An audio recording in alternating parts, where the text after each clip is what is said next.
آج کی ویڈیو ہم جس موضوع پر بنائیں گے اس سے پہلے آپ یہ ویڈیو دیکھیں، اس کے بعد ہم انشاءاللہ اس کا شرعی حکم بیان فرمائیں گے۔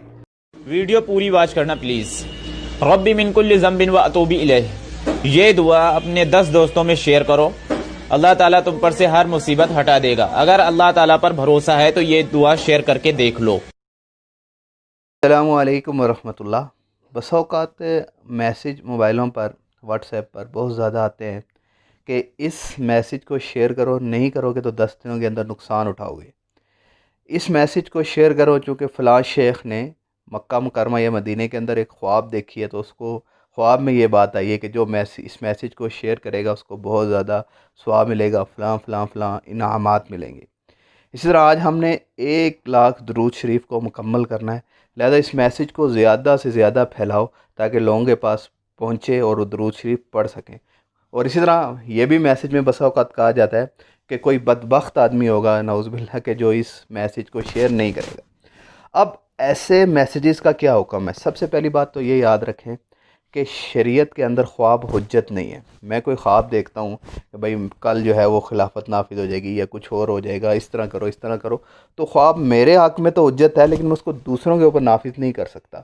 تو عموماً یہ جو لوگ کہتے ہیں جی خواب میں یوں آیا لہذا اس کو فوراً کرو، فلاں شیخ کو آیا، تو یہ اس فلاں شیخ کے حق میں تو حجت ہو سکتی ہے، آپ کے لیے شرعاً کرنا بالکل بھی ضروری نہیں ہے۔ اور جس طرح لوگ کرتے ہیں وہ تو دین کو بھی بدنام کر کے رکھ دیتے ہیں، بھائی اس کو وہ تو یہ کہتے ہیں کہ یہ کہ پورا کا پورا دین ہے۔ اسی طرح اب یہ جو میسیجز اور بھی ہوتے ہیں کہ فلاں کلمے کو شیئر کرو، فلاں چیز کو شیئر کرو، اگر شیئر نہیں کرو گے تو فلاں مسجد کو تو یہ ہو جائے گا وہ ہو جائے گا، اس طرح کے میسیجز بہت زیادہ پھیلائے جاتے ہیں۔ تو ان کے بارے میں یاد رکھیں کہ ان کا شیئر کرنا شرعاً ضروری بھی نہیں ہے، اور بسا اوقات اس میں تو دین اسلام کی بھی بدنامی کی جاتی ہے۔